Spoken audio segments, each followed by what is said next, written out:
కేసీఆర్ కల్వకుంట్ల చంద్రశేఖరరావు గారు అందరికీ సుపరిచితమైన వ్యక్తి. ఒక సామాన్య నేత అంచెలంచెలుగా ఎదిగి సమాజాన్ని శాసించే స్థాయికి చేరుకోవడం అంటే మామూలు విషయం కాదు. ఒక రకంగా అది అద్భుతం, అమోఘం.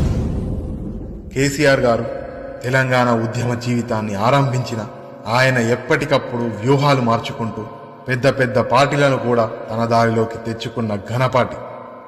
తెలంగాణ జన జీవితాలను నిర్దేశించే నేతగానే కాదు, దేశాన్నే ఏలే స్థాయికి ఎదగడానికి ప్రయత్నిస్తున్న నేత.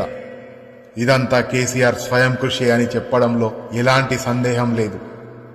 తనతో ఎవ్వరూ కలిసి వచ్చినా రాకపోయినా తాను అనుకున్న మార్గంలో ముందుకు సాగి ప్రాంతీయ పార్టీ నుంచి జాతీయ పార్టీని స్థాపించి తన సత్తాను చాటుతున్న నేత.